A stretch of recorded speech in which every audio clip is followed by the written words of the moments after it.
All right, guys, this is Nick Gugino. I'm doing my video recording for Exam 2 review, discussion number 6. Today we're going to be looking at second order differential equation from homework number 8 on the WebWork. This is problem number 4. This one was particularly difficult for me, mostly when it came to finding y sub p. So that's going to be the main focus of this video, but we will cover all steps of this and even go a step further. This didn't ask for the general solution. I do give the general solution for this problem by the end of the video. So the thing that made this difficult was this cosine squared of x on the right hand side. It made finding y sub p a little difficult, and we needed to remember the power reduction formula. So we're going to go over that up top, and yeah, so we'll get into it. My process for these problems has changed a little bit since the beginning of this unit. So I started first by finding our y sub c. Didn't do anything special here, pretty standard. I got it into this form here. And from there, I use the quadratic formula because you can see that 3m squared plus 5m plus 3 equals 0. Not easily factorable. And as you can see, we end up with a negative discriminant under the radical, which gives us our imaginary number here. I worked this through pretty quick. I skipped some steps. Hopefully you guys are comfortable with that.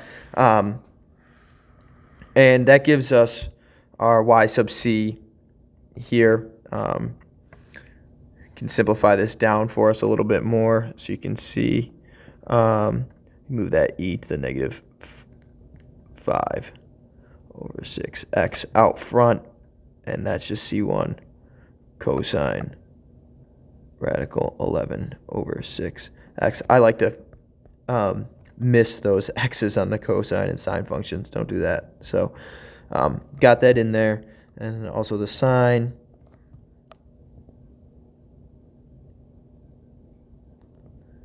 And that should be pretty standard for us at this point, getting that y sub c. But it got a little gray for me when going after finding the form of the y sub p.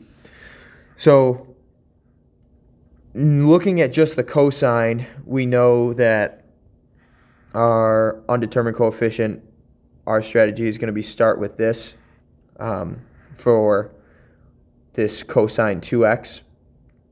But because it was the cosine squared of x, we had to do the power reduction formula, which, if we remember from some of our earlier calculus courses, is just 1 plus cosine 2x.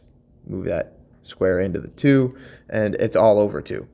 And then that can be split up into 1/2 plus 1/2 cos 2x. And since we have that split up, we see that this 1/2 becomes our a, and then our 1/2 cos 2x becomes this guy right here. And then after we're there, then we're kind of off to the races. That was the hardest part of this, I believe. And I took the derivative of my y sub p twice. Got y prime of p. When you get to y prime of p, you see that a goes away. And we're left with this here. And then take the derivative of that again. Change some signs again. And we end up down here. And then I plug these back into our original equation, the left-hand side, and I left the y double prime and y prime out because those are going to go to 0 when finding the a term. And so I solve for a right away, and then I move down to solving for b and c. And that was a little bit more difficult. There's a lot of terms here to deal with, but at least we didn't have to do a product rule anywhere in here, so I made it a little bit easier. So went through, took a lot of care to make sure I didn't mess up any of the signs, and then simplified it down, and we get down here, and I group all the terms that are attached to the cos 2x, and then I group all the terms that are attached to the sine 2x, still leaving it equal to that cos 2x over 2, or cos 2x times 1/2, whatever is easier for you to look at. And then I know that all these terms that are attached to the cos 2x are going to have to equal 1/2 to make this true, and then all the terms that are attached to the sine 2x are going to have to equal 0 to make all this true. And then I actually started here and found C first, and then I went ahead and I plugged that C back into my equation that I had set up for finding the coefficient on cosine, worked that through. I found my B to be -9 over 382.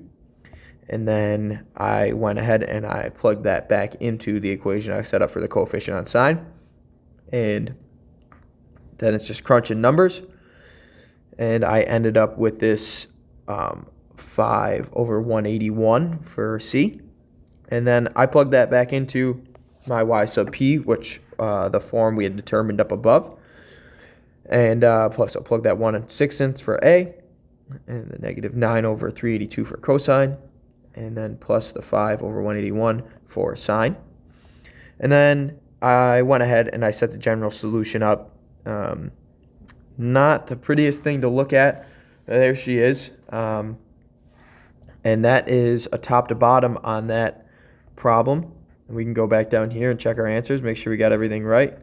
So our y sub c, yep, e, the -5, 6x, both, and then the radical 11 over 6 inside both of our trig functions there.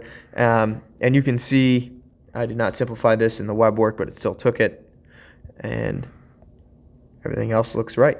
So I hope that helped a little bit if anybody was having problems with that, because we really didn't see anything in the lectures with having to do a reduction of power or dealing with very many trig functions outside just a standard cosine or sine, maybe multiplied by another function, but not any cosine or sine functions raised to a power. So hopefully if we get a curveball like this on the exam, this will help. So thanks for watching, guys, and I look forward to seeing what you guys post too.